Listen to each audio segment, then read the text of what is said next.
What's going on, y'all? Welcome to the latest episode. Already. I'm hyped because you know why? I got Henny in my system. Welcome to this latest episode of Walking 90. This is your host, as always, Elliot Barr. This is your update show for USL League One. And joining us is a real person in media, someone that has a checkmark by his name, is the one and only Mr. Jeff Reuter. How are you doing, my good man? Stuck the landing. Good work. I'm good. Thanks for having me, y'all.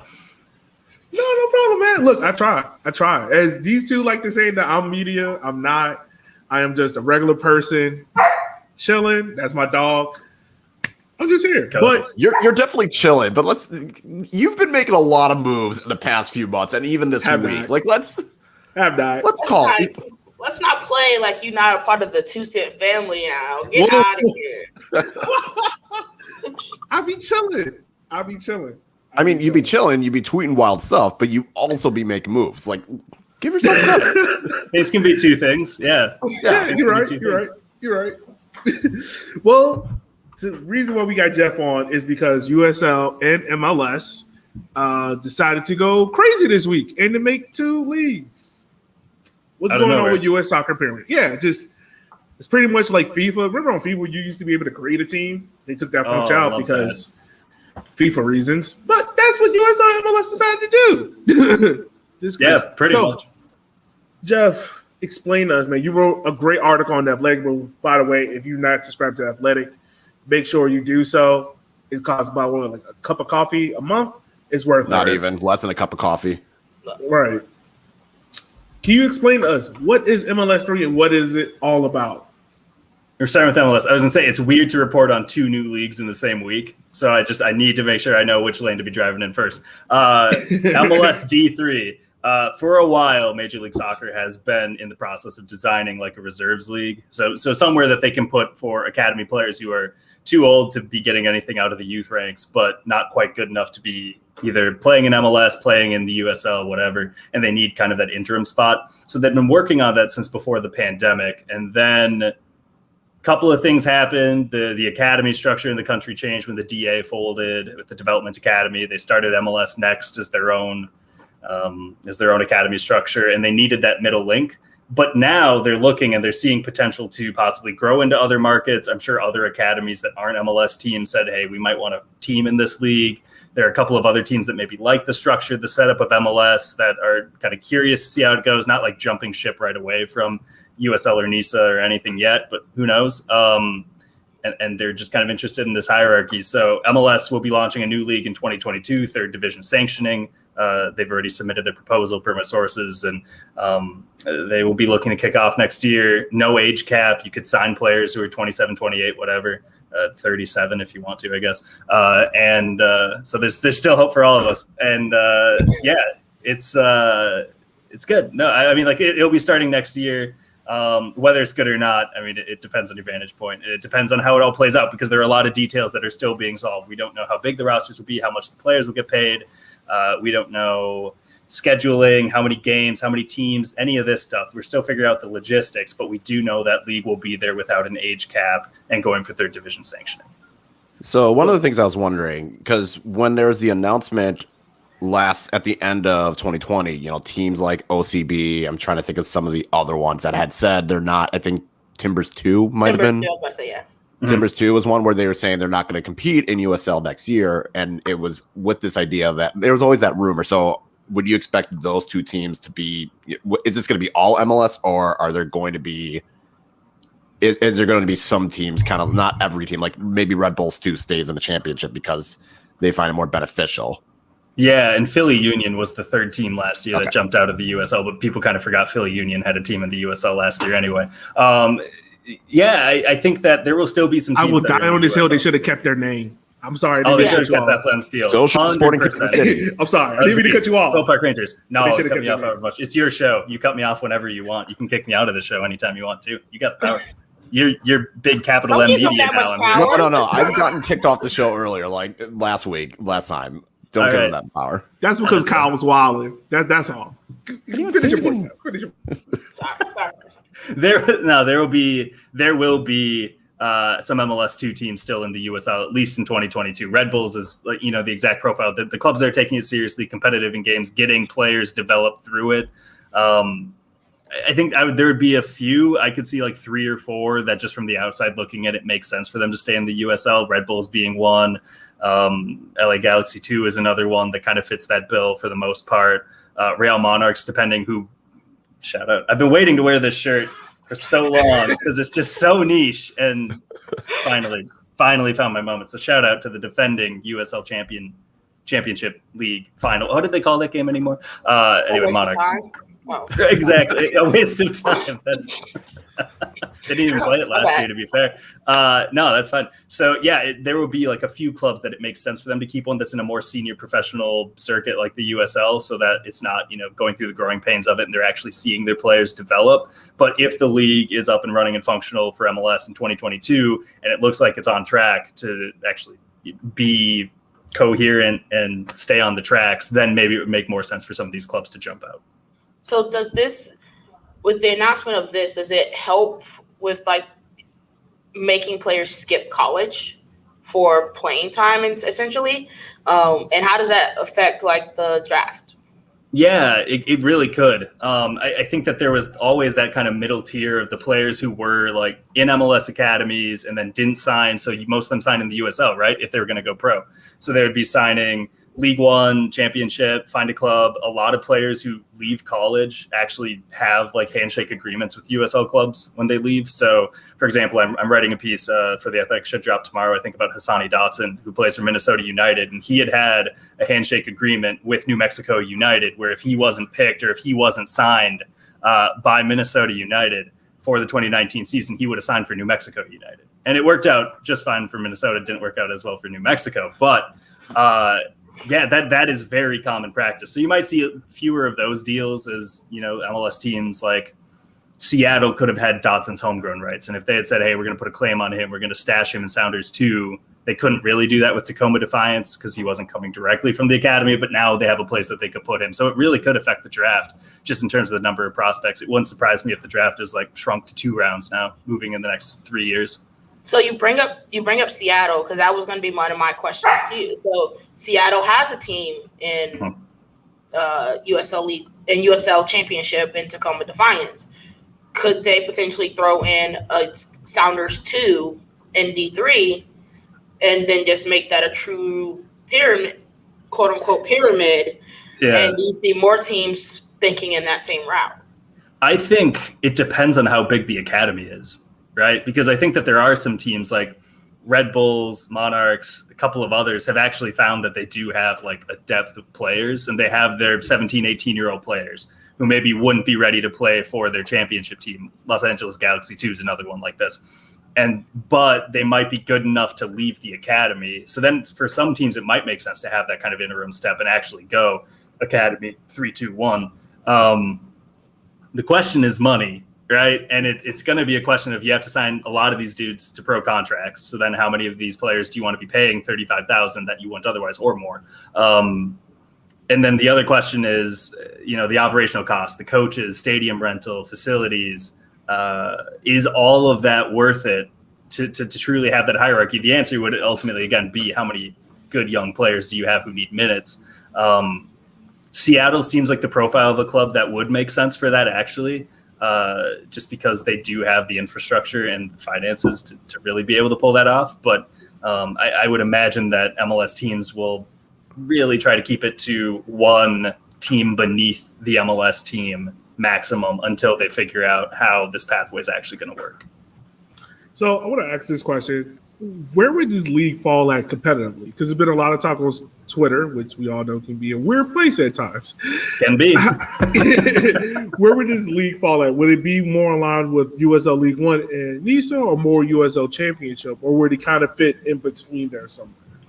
I think competitively, it would really fluctuate game to game because not every MLS academy is good.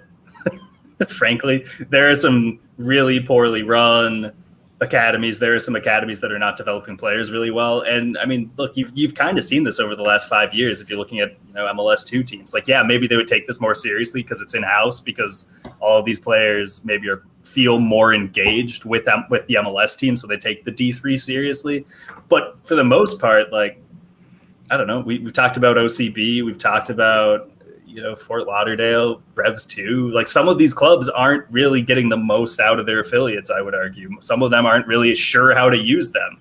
And you saw it with Timbers 2 for a lot of their tenure. I think that before the rebrand to Tacoma Defiance, when it was Sounders 2, I think that they were another one of those teams that was usually marked and circled as an easy dub if you're an opponent. But I mean, now Tacoma Defiance is taking it so much more seriously, and they are a very difficult team to beat. So I think that competitively, you are looking at a league that a good matchup could be reminiscent of a championship game, but I would guess most of it is at or frankly below what you see between like two independent League One teams, for example.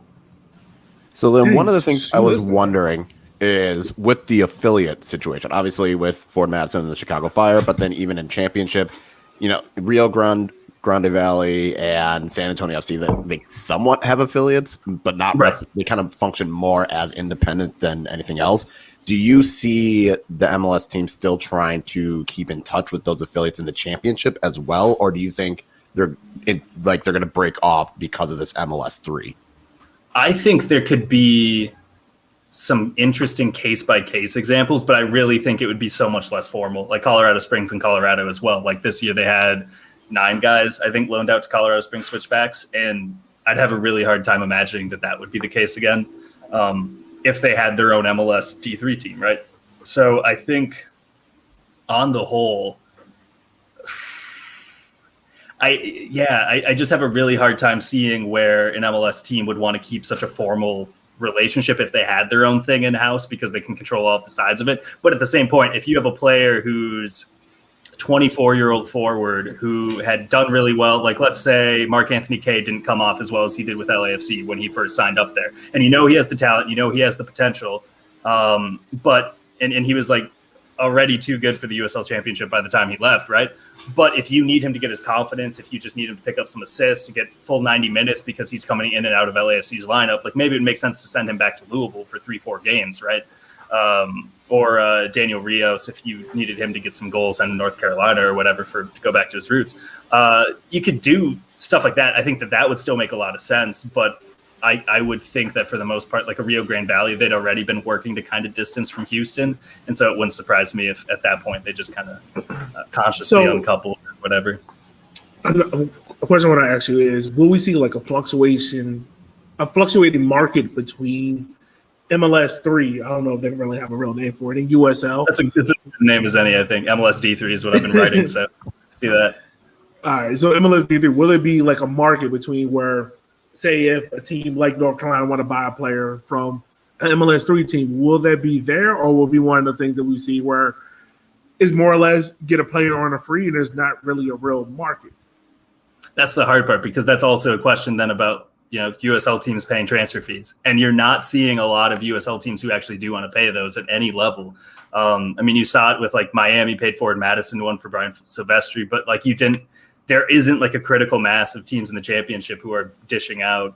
It would really be $5,000, $10,000, $15,000. And at that point you're all in. And so a lot of teams will have profiles for players and they'll say, we want to spend X dollars in terms of total salary plus transfer fee. And if they think the player is going to need a higher salary to leave an MLS setup and come be like a USL championship player, the transfer fee is probably going to be a little bit lower that they could afford within their, budgeting and everything else. So I would guess that you'd see more of the inverse, where you see I'm picking on random. There's no strategy to this. We're just pinballing now. But like, let's say like NYCFC. Is there any strategy in U.S. soccer? I don't think there's ever been a strategy. I don't think so. I really don't. That's the magic of it. That's what keeps me in a job. Everyone rebrands every 5 years. That's the strategy. I think that you look at like an NYCFC, they brought in Cody Mizell from New Mexico United, right? So like maybe they would be more willing to pick up a flyer on a young player that they're not 100% sold on, but they want to get his rights. They want to get him into camp, trading with the first team, playing for the 2 team, and then after a year be able to make a judgment on that player. I could see more of that happening. So actually more players rising from league, but at that point it's not rising, right? Like you're not rising from the championship if you're going to go play an MLS D3. That's a step back, but you're in the MLS setup. So I think it would be appealing to a lot of young players who are wanting to play at the highest level possible. So it could be really interesting for the transfer market. Do you think it's possible that with these MLS teams signing more and more, players from South America, players from Europe, maybe younger players, they sign them and stash them over in the D3 just so they can have those rights, and that way if a European team comes calling, then they can just cash out on them? Do you see that becoming more likely?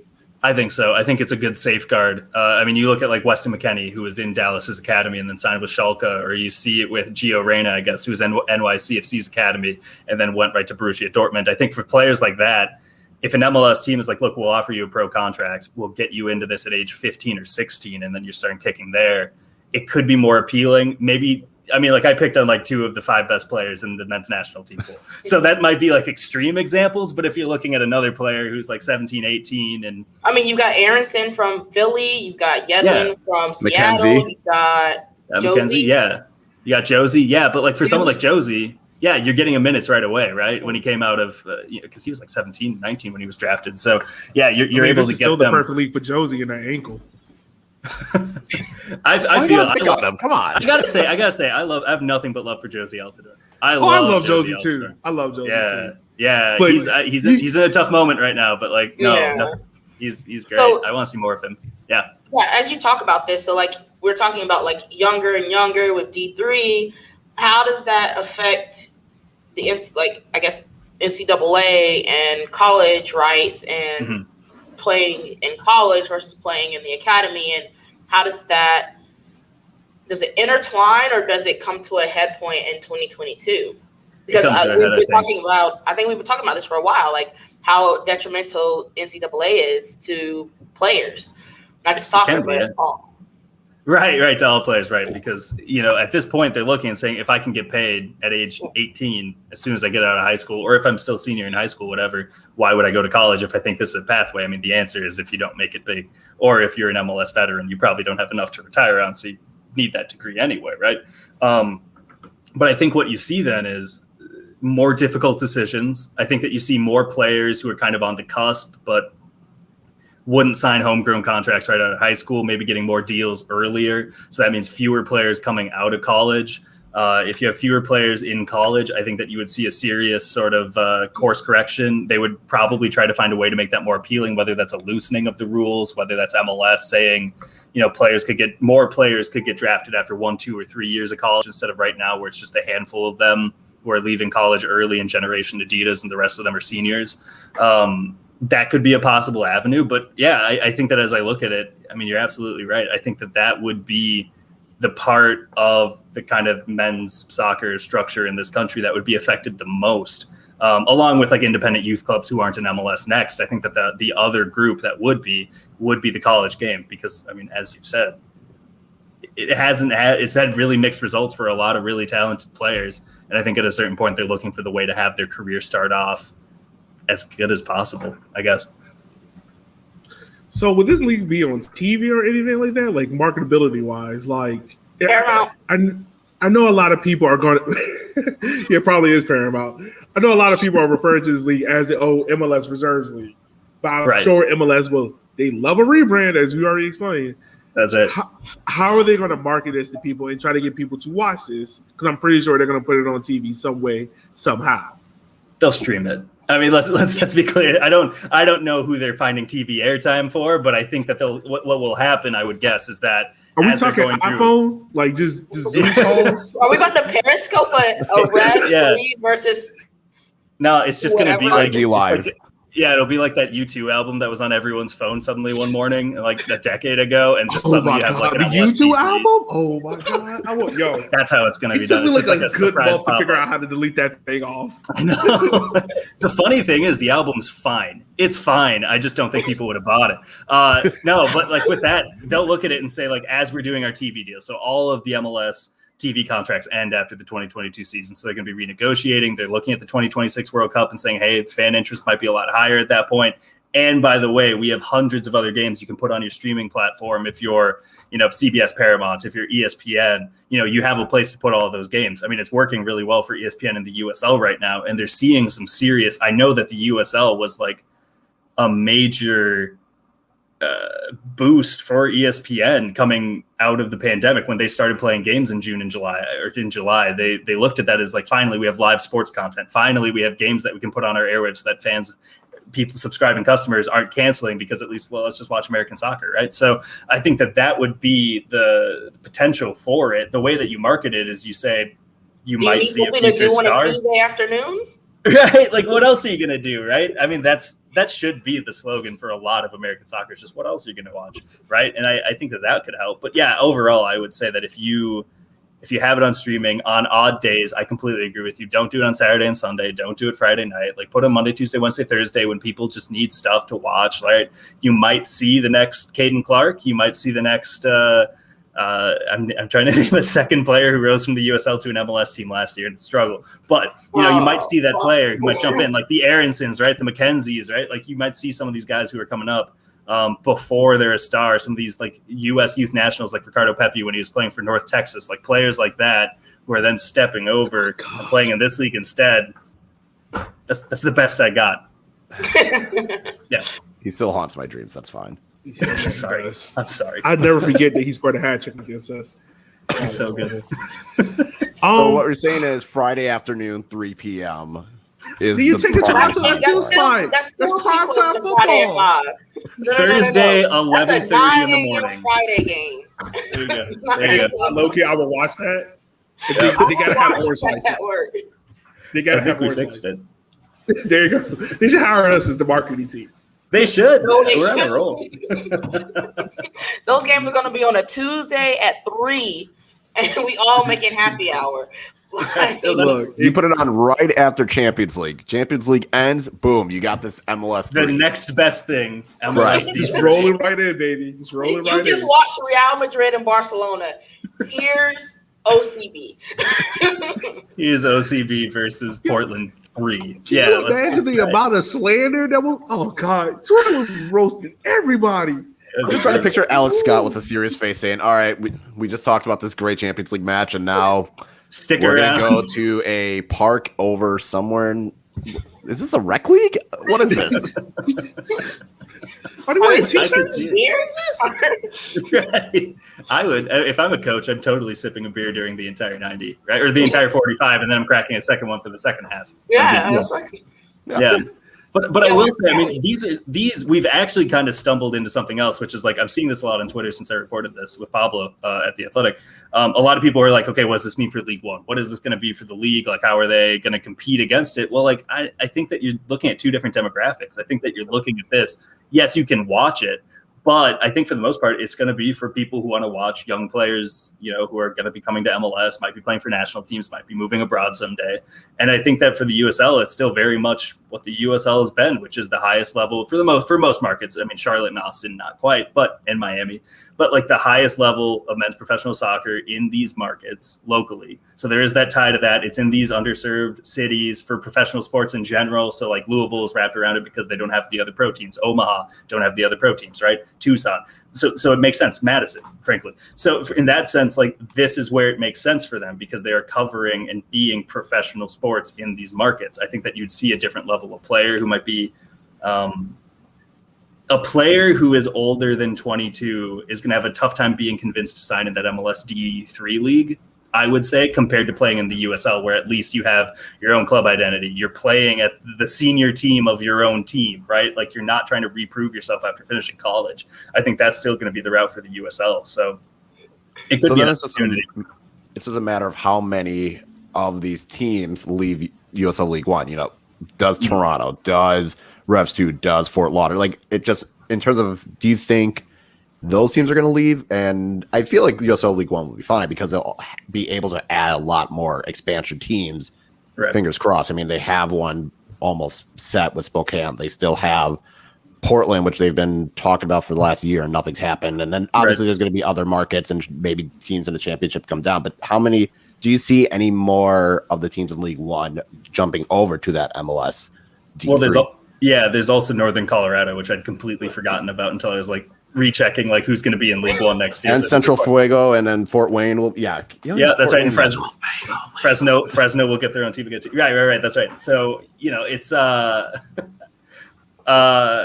I would have a hard time imagining that many MLS teams would keep one in League One because on paper it's D3, it's D3. So you might as well go with the one where you're sharing flights, you're sharing facilities, right? You're not paying annual dues to the USL, you're keeping it all in your own pocket, right? So I would imagine within that same level, you wouldn't see many. I think that you would see more clubs who are staying, if any, to be clear. Like I wouldn't surprise me if, 4 now? I think that there's still 4 affiliates in League One. You mentioned 3. Because North Texas. Right. Yeah, so that's 4. So I would be surprised, but even if they all left, that's still 8 returning, assuming all the teams, see it through. And then you would have, I think, 1 or 2 more coming on with Fuego and with possibly Northern Colorado, I think might be ready to come on next year already. And then you build from there, right? And as long as you have at least 8 teams, you can keep D3 sanctioning. So I would have a tough time. League One benefits more, actually? Because what if these teams drop to MLS D3 and it's not as competitive as they want? So then they move back into League One.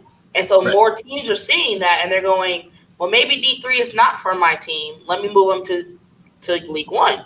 And how does it's kind of like apples and oranges, but it's kind of competitiveness, right? We don't know what it's going to be competitive-wise. We know what teams are in League One.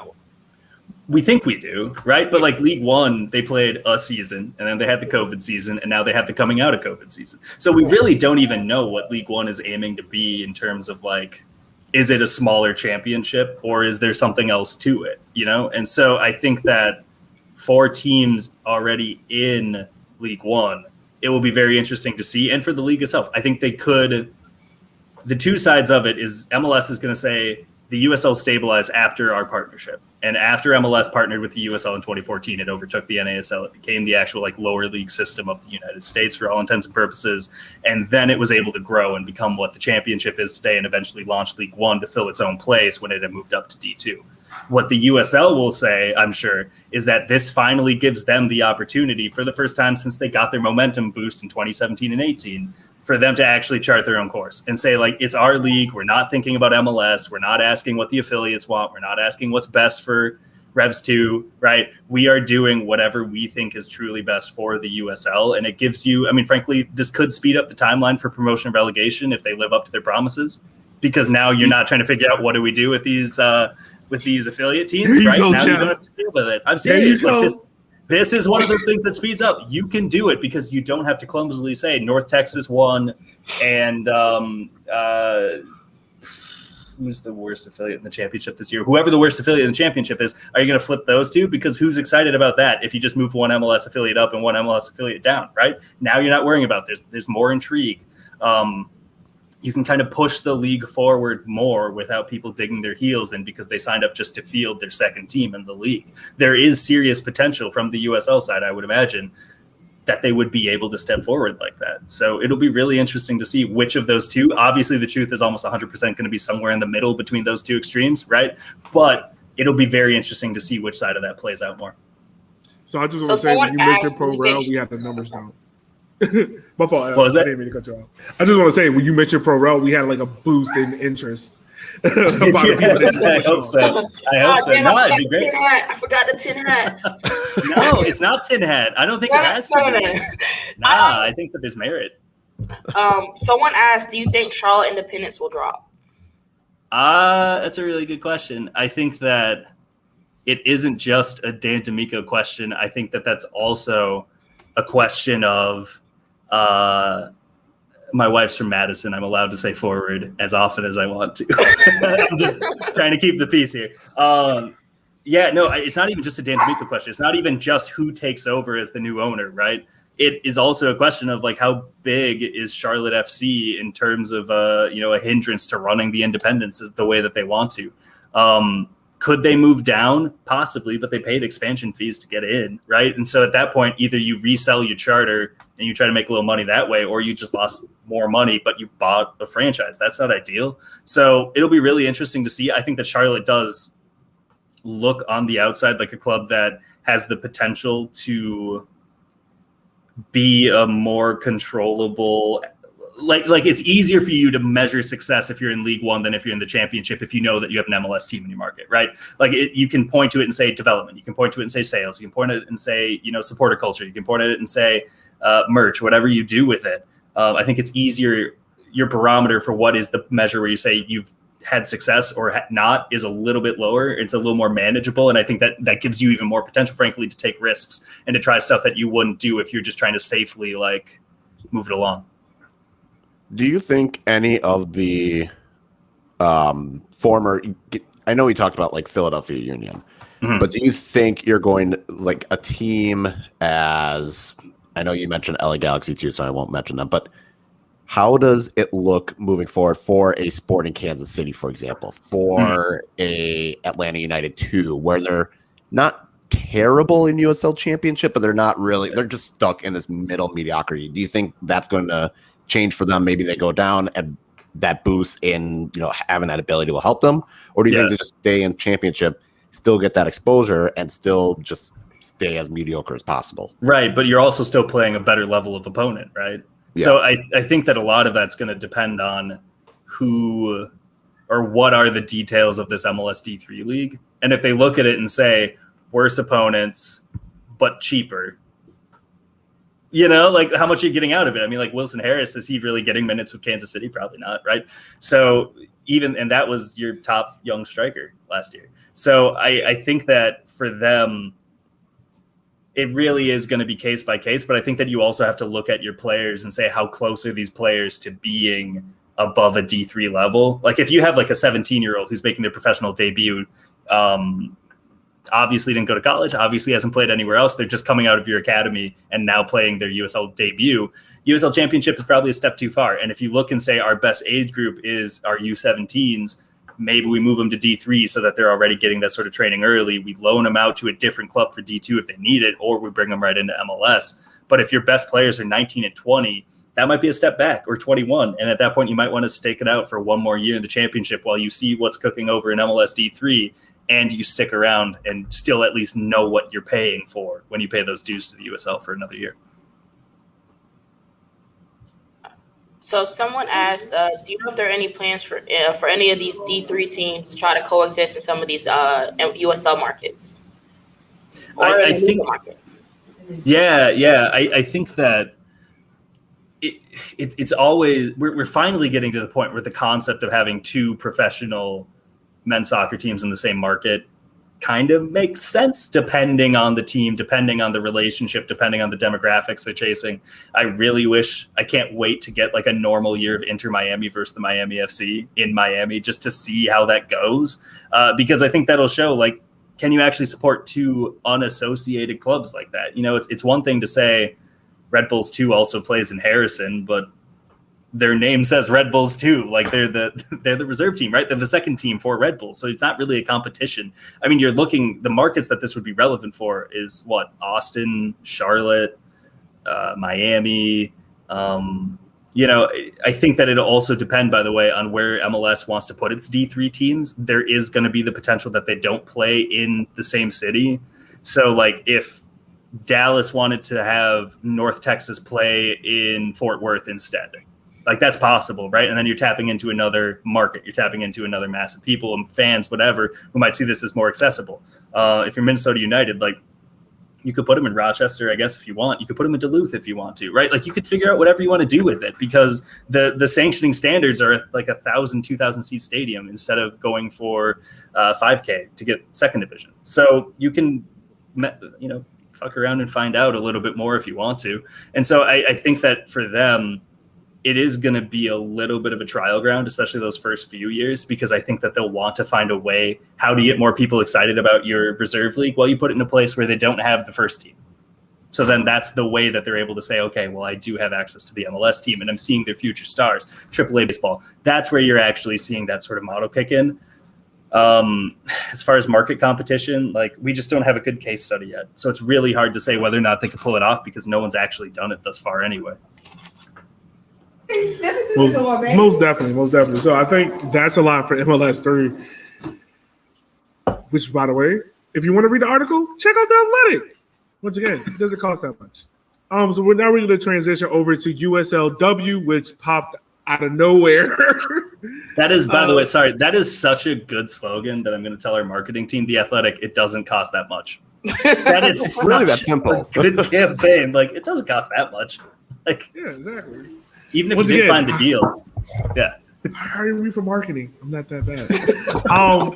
So we got USLW that's kicking off. So these are the founding clubs: Chattanooga Red Wolves FC, Greenville Triumph, Hartford Athletic, Caw Valley FC. I was about to mess that whole name up. Minnesota, South Georgia Tormenta FC, Queensboro FC, and Washington DC, also known as DC United. Right. Jeff. Yeah. How in the world is this about to work? I think they're still kind of figuring it out. I am very excited to find out the plans, but I think that a lot of it is I'm surprised by the clubs that signed on. Like it's just kind of a random plot of the USL, right? So there's a part where you look and say it's not regional, right? Because like you're covering a large portion of the country with the teams that you just listed. It's not regional. It's not championship clubs. The only one, I mean, Hartford and yes, Queensboro, but they haven't kicked a ball yet. So, it's Hartford. That's the only team that's been in the USL championship that's putting out a team like that. And you have a lot of reps who are in League One, and then you have an independent team in my own backyard up here in Minnesota. So it's such a strange kind of eclectic group that I think that a lot of the logistics will figure it out. I mean, they'll have to announce it coming up before the season, right?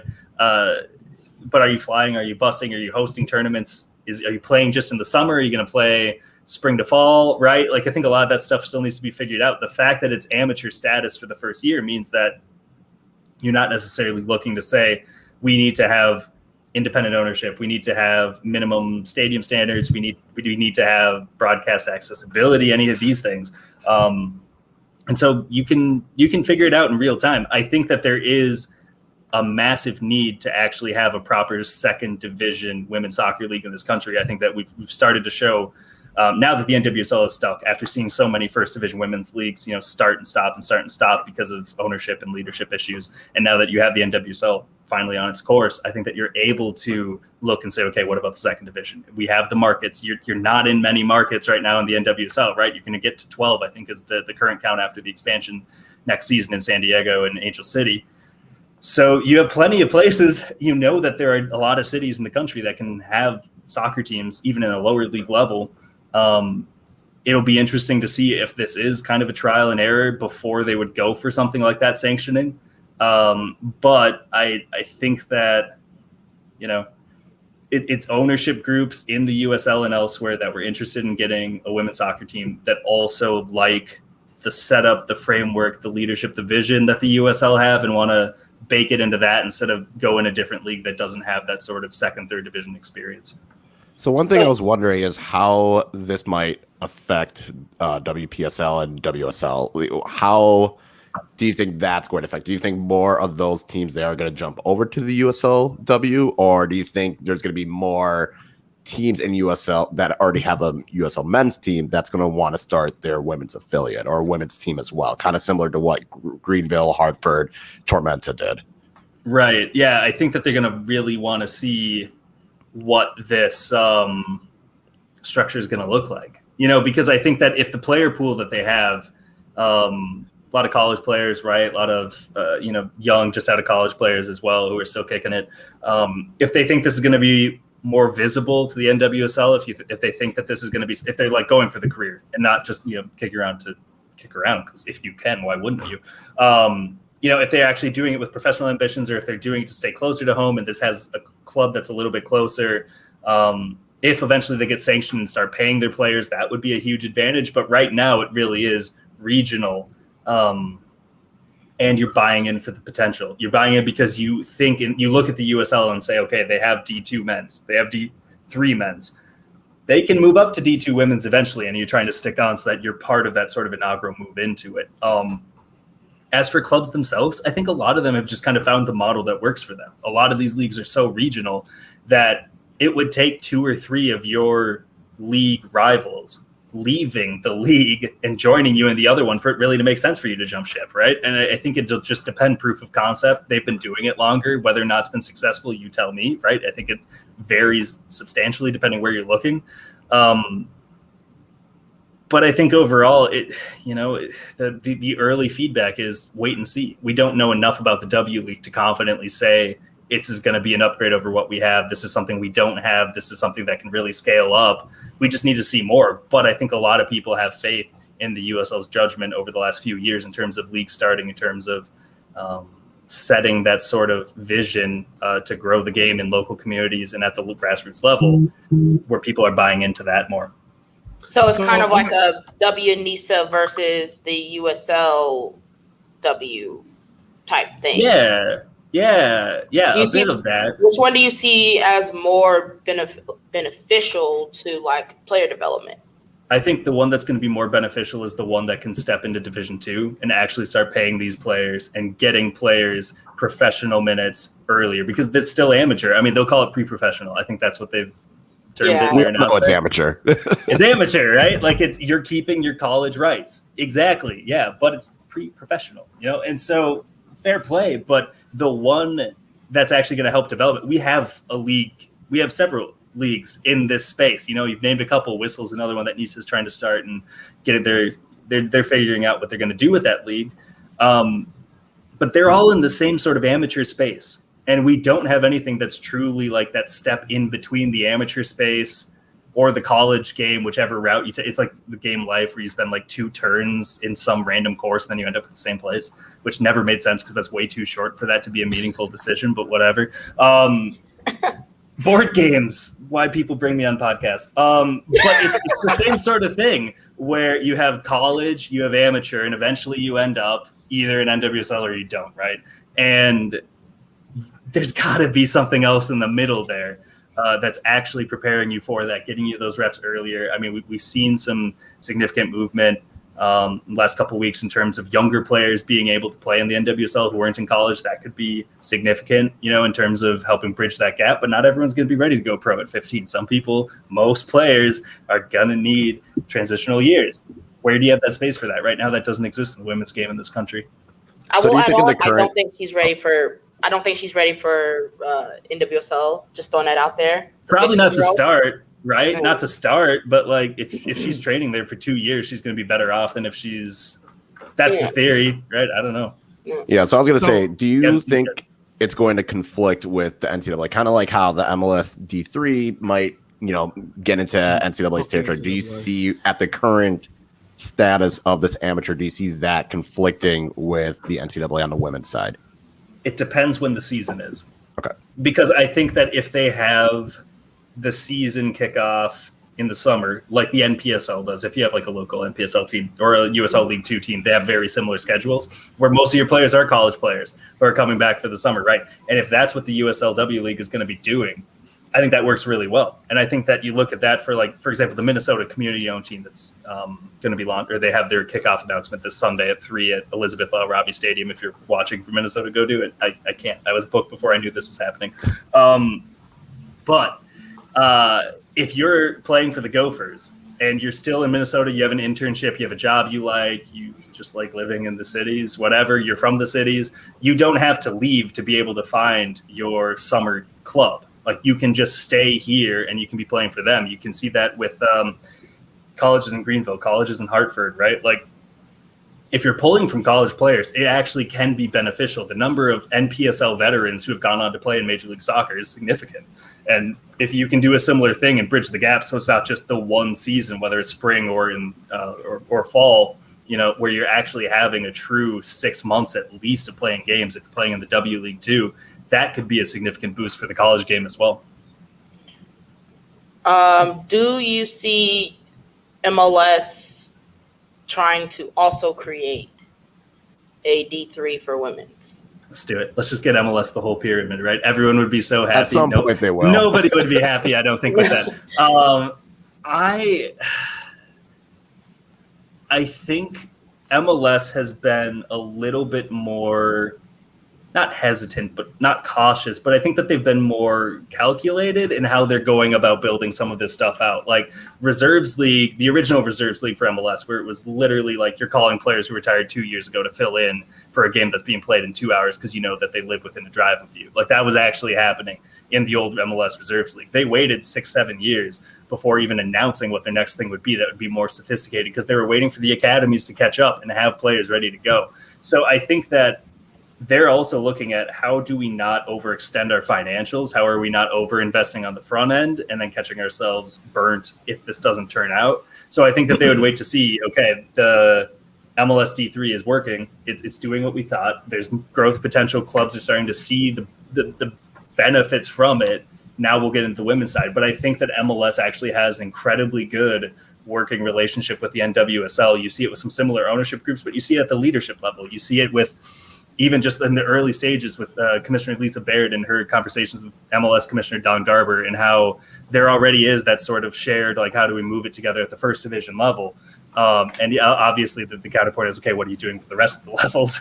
What are you doing for the rest of soccer in this country beyond your leagues? But I think that at that point, I know, unfortunately, that's just the answer. But like, it's going to take either the USL, someone else who wants to independently step in, or the NWSL setting up. I think all of those are just better equipped to do it at that level than MLS is at this point because they didn't set up the first division. And so I don't necessarily see why they'd feel eager to set up the second, you know? So I guess the reason I asked is because the first iteration of NWSL, you saw like with the, I guess 1.0 with like Houston or what is it? Portland, Pride, and now the second line coming in with Utah, I guess, quote unquote sporting, but not really. Right. LAFC with Angel City. And there's nothing official in San Diego, so yeah, that's okay. That's not associated yet. But yeah, but it was a similar owner. Yeah. How like those partnerships have expanded quite rapidly, but for the betterment of like these players and these teams. And for NWSL, even though they say they're moving more towards independent teams, there's still a lot of MLS coming on. So like that infrastructure there of like not maybe starting a second division, but definitely building more academies within. Like, does MLS go to like NWSL and like this USLW and go, hey, we're gonna see what this looks like, and then in a year or so we can throw some more teams in totally there. I think it would make sense if they actually added girls academies with their programs, because I think most MLS teams don't have girls academies, they just have boys academies. And so at that point, you know, the benefit for you, if you're looking at this, unfortunately, someone is going to say, well, it's a business. At some level of all of these questions, the answer goes to somebody who sees it as business, right? And I think that the business person in the room is going to say, okay, where are we getting these players? From outside? Okay, well, then that costs money. That costs resources. We don't have claims, territorial rights, whatever. If they go off, they're playing well for us for our second division women's team, and suddenly Lyon, Chelsea, Arsenal, right? Barcelona, if someone, or even a tier below, but like a first division Dutch women's team comes calling and says, hey, we're interested in that player, they're free because they're probably playing amateur at that point. Or if they're D2, they're moving on for really not much of anything. So I think for them, you're seeing the partnerships change. Like, it's not like Houston, right? Or Chicago, where for a while it was just like, right, especially with the Houston Dash and with Utah Royals, with RSL, where they're like in lockstep with each other. You're seeing Angel City is completely different ownership, really impressive ownership, but completely different people than are involved with LAFC, but they have found a way to agree on playing at the stadium, right? And the branding is so similar because they think that it means that both teams are going to benefit if they look pretty similar. I think that you saw the same sort of thing with Gotham's doing their own thing, right? And I think that when you look at Racing Louisville, like that's another one that's under the same umbrella as a men's team, but they found a way to where the crests, now they're designed to speak at each other basically, so they look like they're working off of the same template, and you play telephone different with both. I'm just mentioning games at this point. That's what I bring to the podcast. I'm never coming back, am I? Well, that was NCFC and NC Courage. Like, we were USL championship, and we bought on the Courage, and those brands all fall under that one entity, but they're so vastly different that they bring different fans to the family that it feels like it's two different teams, like two different identities. Like two different organizations or whatever. Yeah. I was going to ask you actually, like, have you seen that where you're getting completely different fans, or is it for the most? Really? Okay. Yeah. So I go to both games. Like I have season tickets for both, obviously. Like she got money. Shut up. So I say this all the time. Like the men's team, we don't get a lot of it's not the biggest crowds in the world. I think we have 1,000 fans max in some of these games. But the supporter section is one of the we have a good time. It's raucous, it's loud, it's crazy. But for the women's game, they can sell out every game. But it's how do I get the supporter section to match that energy of the men's side? And it feels like it's two different brands. Just looking at it online, looking at it anywhere, it feels like it's two different brands. Being within the club and seeing some of the operations of it, it feels like this all one office, but it feels like it is very much one-sided. That makes total sense. Yeah. Was that more of a thing before the pandemic? I mean, I'm just really curious because when North Carolina FC dropped to the League One, I think that was a question that myself and a lot of other people were asking was how will this impact their relevance compared to the Courage? So I felt like the relevance was starting to lean towards Courage anyway. Going especially after the final and they won at home and it was big. And then 2020 then 2020 happened and it was okay, we'll really see what the difference between the two teams is and how it's supported. And then can't do that. So then 2021 and we dropped down a league. And so now it's a really big disparage. And we didn't get to see them on even playing grounds in terms of USL versus NWSL and fan support. I mean, the women win. We know that. They have the stars above their crest to prove it, Right. Yeah. Yeah. And so it was, but now it's very skewed, and I feel like it was skewed before, but now it's very, very obvious within the fan side and it feels like the front office side too. You know what I would do then to fix that? I'd rename them the Railhawks. Just bring it back. Bring it back. At that point, just say look, either you're courageous or you're a Railhawk. And I think that most people can answer that question pretty easily. Once again, hire us for marketing, baby. We here. Bring the orange back. I hated the name Railhawks because there was a. Why? What was it? What was it? Bird game. I don't know what a Railhawk is, but if you looked up the Urban Dictionary definition of it, it was bad. It was terrible. I was I could never, ever associate with that again. But so, the last jersey that they did was fire. Yeah, that gray and orange one was their 10-year anniversary one. The best jersey I ever owned. And I'm so sad I lost that jersey. Oh, no. Oh, I lost it in a move. Yeah, I was so pissed. Never move. I'm moving in a month, in 4 weeks. So I move in 20 days. Actually, not doing adult stuff. What day is it? Yeah, I know. Can we just talk about moving and packing? I hate packing, so let's do this. Never leaving. Someone can pack for me. I'm not packing. What the fuck? Oh yeah, I'm at that age now where my knees don't allow me to move anymore. So someone else does it for you? There you go. There you go. I'm at that age now. Someday. Oh God! All right, Jeff, let me ask you a question. Kyle looks like the Bucks are losing. Yeah, that's what all they that are not losing. Okay, Okay, they're losing. Never mind. Yep, I saw the score. I saw rail hawking on Urban Dictionary. That was my reaction. Oh. Because if you do just rail hawk, it doesn't pop up in Urban Dictionary. Nope. You raise a good Don't point. need to worry about that. Yep, I just looked it up too. Yep. Moving on. Welcome to the funniest podcast out there. Jeff, let me ask you this question, man.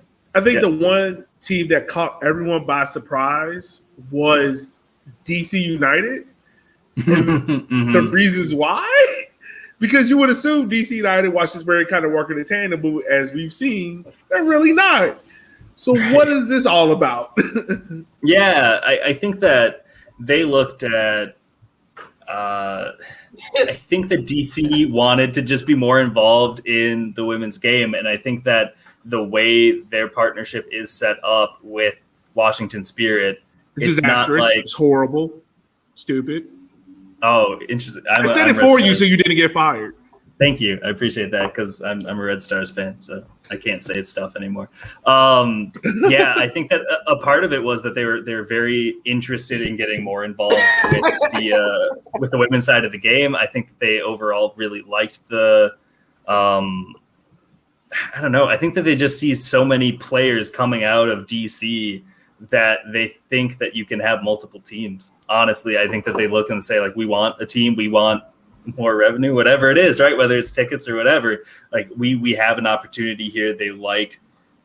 They have had a good experience on the whole with Loudoun United. I think that they've been impressed with the USL infrastructure. I think that they see a lot of potential with it. Have they utilized it terribly well? I wouldn't say so. I don't think that they've had a lot of players who've come from that to help DC, but I do think that overall they have had enough of an experience where they like the direction it's going, and it just looked like a good entry point. Okay, makes sense. I mean, it's not a great answer, though, is it? Right? The bigger question is why? No, because it's DC United. Like, it just doesn't make sense. But a lot of stuff that DC United doesn't make sense. It is a dysfunctional club that is loved by everyone, and it doesn't make sense. Hold on, I'm more wondering about Queensboro and why they got it, considering one of their owners is in hot shit for his sexual harassment. There you go, Cal. There you go, Kyle. How is Queen? So I'm just wondering, in terms of maybe USL is deciding David Villa is as far away from them now as possible, and we just don't know that, or USL doesn't care. Both is very possible.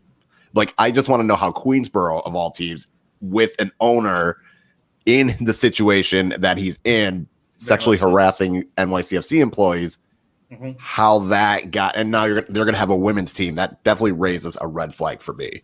Yeah, and it's an understandable red flag. It's one I share with you, by the way. And I think that the first part of that answer is we haven't heard anything in terms of David Villa's involvement in that club since. We haven't gotten much of a response, right? I remember the statement that they gave me when I'd asked for comment after Pablo Maurer did his report about his credible accusations of sexual harassment during his time at NWSL that you alluded to. And their response wasn't, it missed the mark, right? Like, I'm trying to remember what the exact words were, but I think it was like a no comment. In general, we support women, and also we support David Villa and his role in bringing soccer to Queens. Like, it was just a really poor statement. Trash. So then when you got it from there, they hit us with the IQ no women. Right. Like, as a father of daughters, as a son of moms of whatever, right? Like, this means a lot to me, and you don't need to that statement reminded me of. Yeah. Loud noises. Don't pay attention to us. They really haven't answered better than that. They haven't told us, like, what David Villa's role is anymore.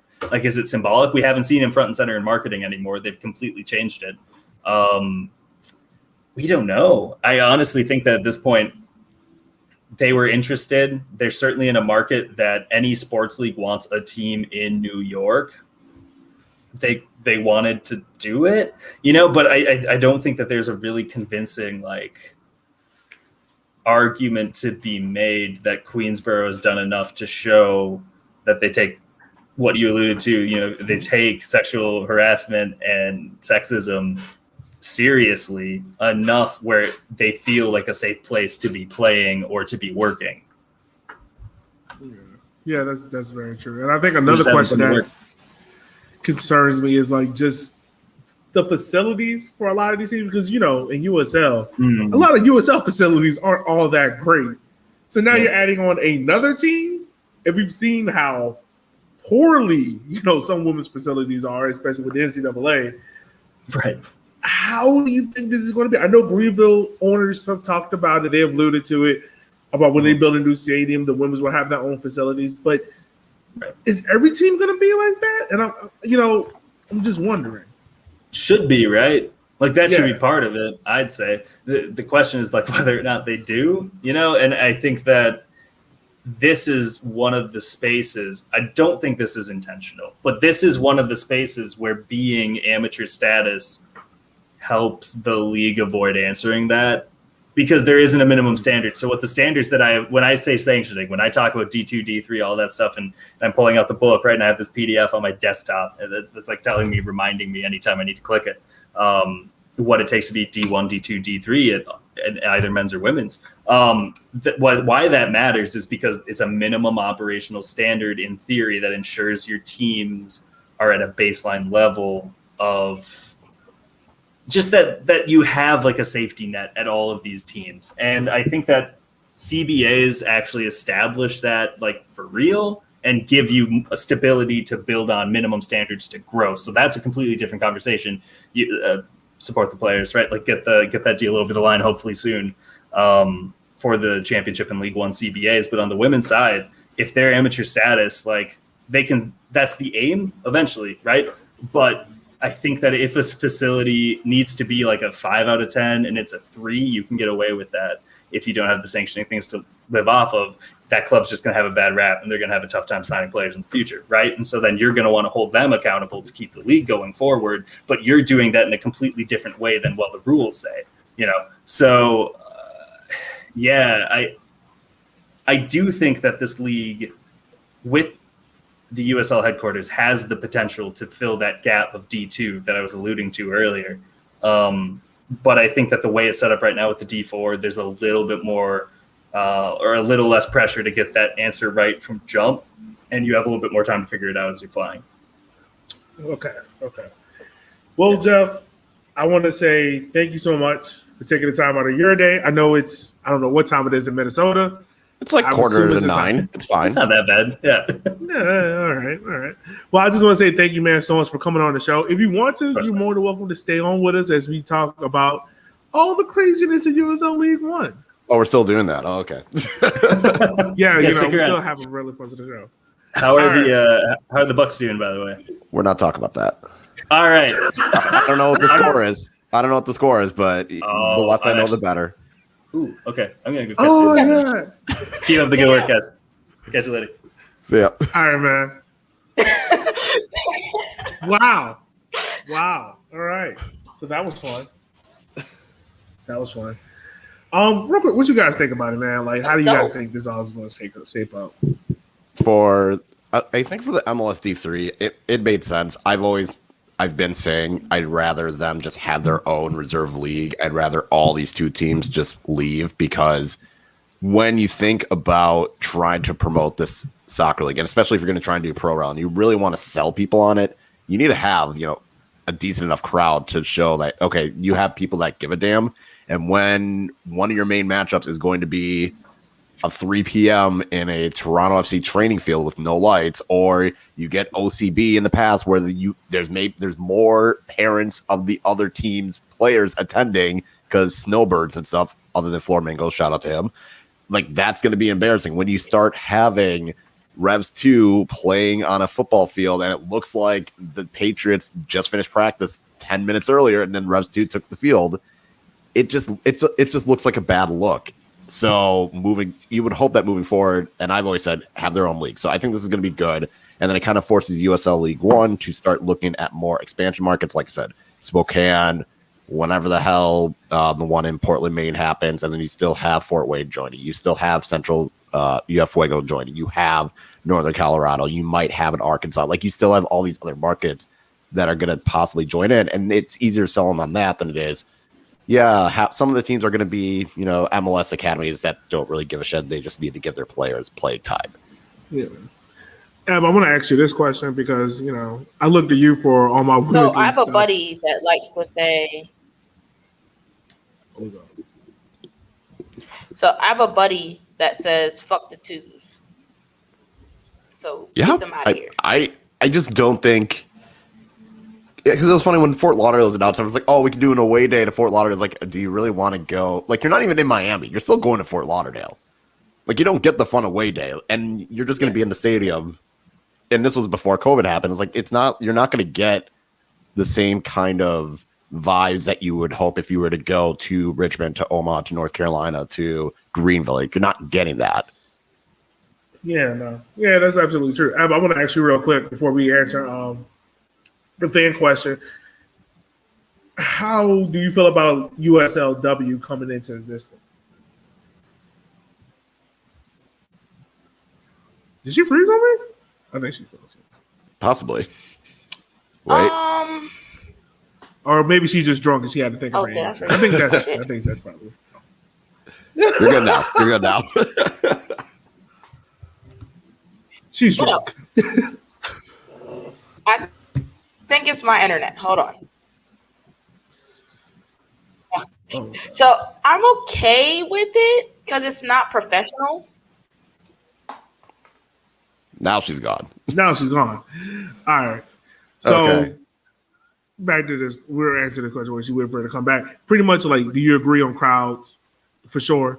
Do you think it hurts some teams and to lose the easy wins? You know, I'm going to quickly answer it now that Ebony's back. I don't think it hurts the teams because as we are seeing most of the independent teams, we're starting to see a little bit more of the tiers almost. Like, we're starting to see, other than Tormenta, all the other independent teams are at least showing some capabilities of winning games. And Tormenta will pop up with a win every once in a while. They're just inconsistent.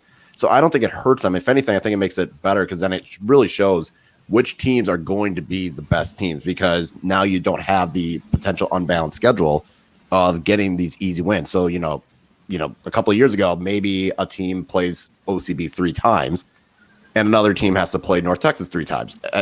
It's stuff like that where it's like, now you take out that aspect. Then it's every team's independent, and that kind of gives you a better gauge of who actually is good and who isn't good compared to before, when it was like, I mean, if you played OCB 3 times, that's going to be a hell of a lot easier than the team that has to play North Texas 3 times in a season.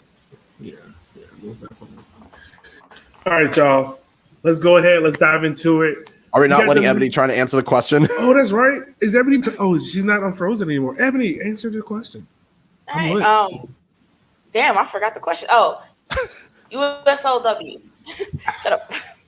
No, I think as long as it leads to player development and it doesn't directly impose on like NWSL, because NWSL is stable now, and to see something try to headbutt that would be detrimental to me, at least to the game. Especially trying to grow women's soccer here. So as long as it can be like a very profitable but realistic D2 or pre-professional, I'm good with it. All right. Well, that's what's up, man. Definitely listeners. If you haven't, make sure to follow USLW. DC United is doing whatever the fuck they want to do, so who knows? Well, guys, we got an updated league table. So this week we're going to do a little bit differently. We did it based on points per game because not everyone has played the same game, and I think it gives us a better outlook of what teams are. So should I start from the top or should I go from the bottom? Let's go from the bottom. All right. Coming out at number 12 is North Carolina FC with 0.2 points per game. There you go, Ebony. Hold up the table. At 11, even though they won this past week, Tormenta is still at 11 with 1 point per game. Toronto FC dropped from 8 to 10 with 1 point per game. Revs 2 has 1.6. North Texas has 1.6. FC Tucson has 1.3. They're tied with Fort Lauderdale, who has 1.3 as well. Richmond is at 5 with 1.42. Ford is at 1.8. Red Wolves is at 2 points per game. Union Omaha is second with 2 points per game. And then Greenville is number 1 with 2.6 points per game. Eb, I got to ask you, since you are holding up the table right now, how are you feeling? Are you ready to hit the panic button? Or Are you easing off of it a little bit? I don't know. We were talking about this earlier. So it's not like they're bad or they're playing bad. They're just finishing bad. Yeah. No, I think that's exactly what it is North Carolina cannot play about 95 minutes of soccer. It seems like they play 92, and then it's kind of like when you play a video game and then your controller dies at the end. That kind of seems to be what's happening when it gets to stoppage time. Like you are doing okay enough, and then you get to stoppage time, and then your controller dies, and by the time you get batteries or by the time you plug it back into charge, you've already lost and there's been a goal score. I think that's pretty much been North Carolina's problem, if anything, between that and not finishing the chances. We've been in second place the whole race, and then we got hit with that blue shell on the way to getting first, and then we went and now we're back in seventh. It's like, fuck. I mean, for real, I think it's just. I think the FC Tucson game was poor. I think the Fort Lauderdale game was.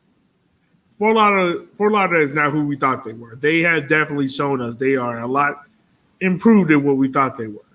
So really, you have one bad loss on your record. And like I said 2 weeks ago, I think if you would have told North Carolina Spurs, like, hey, look, your team is going to lose. Losses. What's the other one?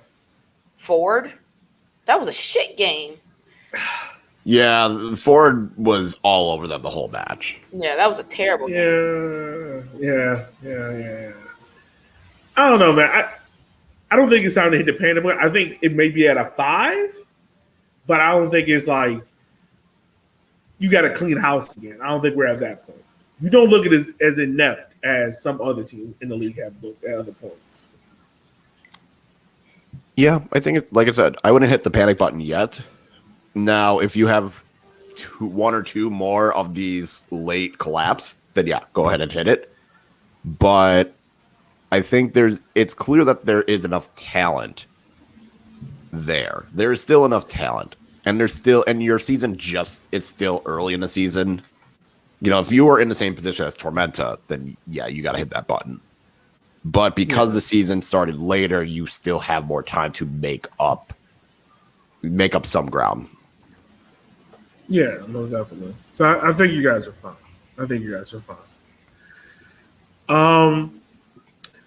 Yeah. So should we go ahead and head into the power rankings? Yeah, let me pull it up, I guess. Let's see what the power rankings are looking like. This is what we got. I'm going to start off with number 1. I'm going to work my way down. Greenville's, of course, number 1. That hasn't changed. Union Omaha's number 2. Fort Madison dropped from 1 the week before to 3. Richmond goes up 1 there at 4. Fort Lauderdale goes up 1 there at 5. Chattanooga had a biggest loss. They dropped all the way from 3rd to 6. FC Tucson goes to 7. Toronto stays at 8. Rev 2 drops down to 9. Tormenta goes to 10. Texas goes to 11. And then North Carolina holds up the table again at 12. Anything you would change about that? I have one particular change in mind, but what do you guys think?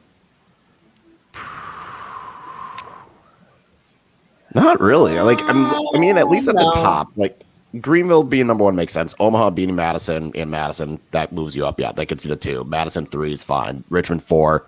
Fort Lauderdale felt like those all are understandable. I mean, Fort Lauderdale had a solid week, and hell, they could have had a great week if they had held on in the second half against Madison. But maybe I would have Toronto a little bit lower. That's like maybe I would have Toronto. I think Toronto and Rev 2. That's my biggest issue. Is having to move 6 spots. They were at 11 last time we talked. And they moved 6? I mean, when you compare it to all the other teams, I mean, besides the other team, the only team that was below them was Tormenta, and they won and they moved up too. But if you look at all the other teams, Chattanooga lost to Tormenta. Tucson didn't win any of its games. They just got a draw against TFC2, which is whatever. TFC2, again, they only got draws. Revs 2 lost. TFC2 did? Tucson. This past week. Wait, what? Either way, I still think I think Fort Lauderdale moving up that high makes a little bit of sense because they were pretty much in control against Madison. And again, had they not allowed the late goals, they probably would have won that one. And then they still go and beat North Carolina. That's 4 points in a week. It's still pretty impressive. I just moving them up 6 spots. If it was 2 wins, yeah, I'm fine with that. But a win and a draw, granted, it's against 2 independent teams. I still think Chattanooga's ahead of them, so I would just switch them in Chattanooga. That's my only thing. I guess do they look at it as losing to the team at the bottom hurts a lot more? I mean, I think it varies weeks by week. I think it's based on the game. Yeah. We need to ask Murray this. He's the one that does it, so we need to ask him. Yeah, I guess I don't have too much of an argument with this one because I can at least understand the logic of all these spots. Yeah. I don't expect North Texas to be down at the bottom. No, not at all. All right, y'all. Well, we're going to go ahead. We're going to move into the pick'ems for this week. So, of course, the 3 games that we got for the pick'ems is Madison versus Richmond, Tucson versus Chattanooga, North Texas versus Greenville, Henny Derby. It's on Saturdays at 8. 3 out of 4 pick for Madison. I don't know what the fuck is wrong with them. I went with Richmond. I was not. I was going to go lock, but I was like, nah, I'm not. That would have been too homer. So I'm gonna pick my squad. I don't know what they thought when they were like 3 out of the 4. Like, of course, you know who that goal picked. Come on, y'all. We know this by now. We should know this. Well, Kyle, we already know your pick for it. What's your pick at?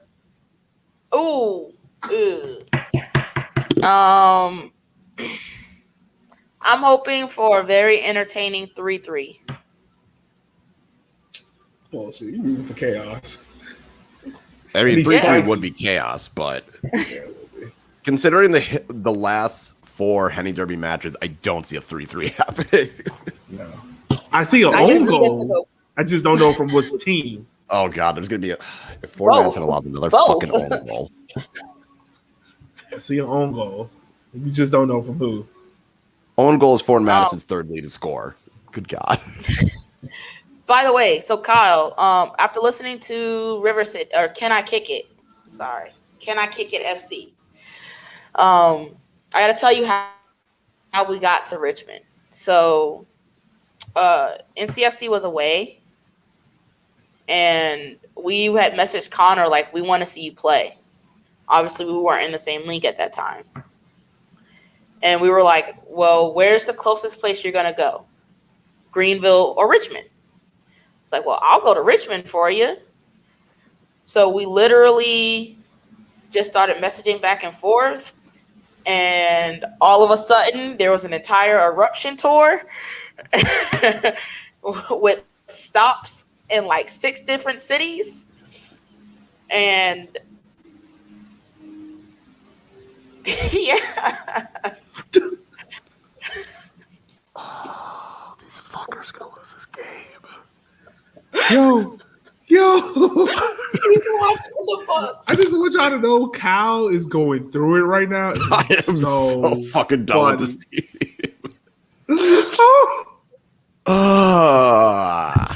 Christ. This is hilarious. Durant just hit a cold-blooded 3, and it's just like, shit, they're not gonna win this shit. Sorry, Cal. Go on. Are y'all being swept? Is this what's happening right now? Game 4 will be on Sunday, and if they couldn't win this fucking game when Brooklyn was playing like ass for the first quarter, yeah, their ass is getting swept. Yeah. Damn. I'm sorry, Kyle. It'd be like that. Anyway, let's talk about more fun things. I'm trying. I just want you to know I'm trying for you. Where were we? Wait, who else plays this weekend? Oh, my team plays this weekend. Hey.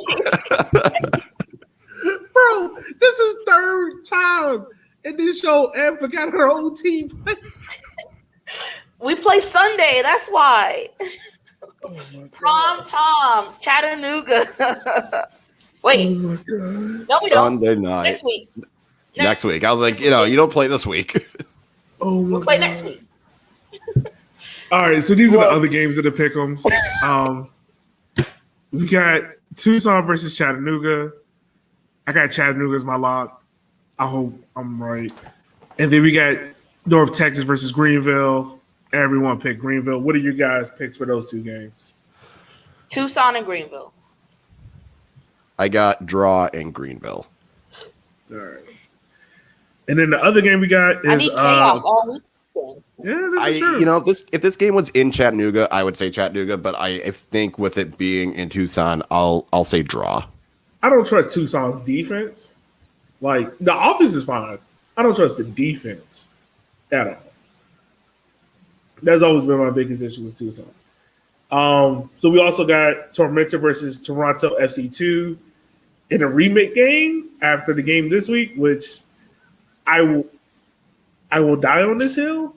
Micheletto and Hara need to get out. They need to move away from South Georgia. Like, they are probably the only two players in that team that are worth anything. So, yeah. Yeah, someone's got to help that man. That's fucked up. Bro, he does everything. And it's getting to the point where something got to move. Something got to happen. All right, so Mario Lomas wins USL Player of the Month. Carl Craig wins Coach of the Month. I think both were rigged. It is what it is. Who do you think should have gotten Player of the Month? I don't know. Well, I mean, Mario scored goals. Keegan was so that's better. fine. I'm going to throw that out there. Keegan was better. You think so? I'm honestly surprised considering. Well, it's funny because if you look at how the voting went, Acosta got 45% of the votes. And Acosta leads the league in assists right Viadir got 35% of the votes, and then it was Loomis with 16%. So it's kind of funny. How does Loomis win that? Because 60% of the poll was USL League One fan vote, and then the other 40% is a technical committee. I don't know. I don't understand it. Holy shit, the Bucks might actually salvage this game. Maybe. I figured Viadir would have gotten it, considering he came second in the fan vote, and he had a good month as well. Yeah. I would have gone to Costa just because he leads the league in assists right now for Fort Lauderdale, and also like you could tell the difference in that team when he's in it and when he's not, and he looked like a totally different team when he's not in that squad. He looks totally different. And outside of that, the last thing is USL Internationals. Dallas J played for Guam, gave up 10 goals, so gotta hope that form doesn't creep into Greenville. Gotta hope. I mean, no offense to Guam, but it is Guam. Yeah. Like, I feel like Greenville has a better back four than Guam. It was not good. He tried. I mean, if we're gonna talk international, Trinidad and Tobago hit the deuces. Yeah. You know what's talking about? Guatemala didn't allow a goal the whole time and still gets eliminated. Yo. I did not expect the Twitter to go into the kind of shitstorm it did when Trinidad and Tobago didn't make it.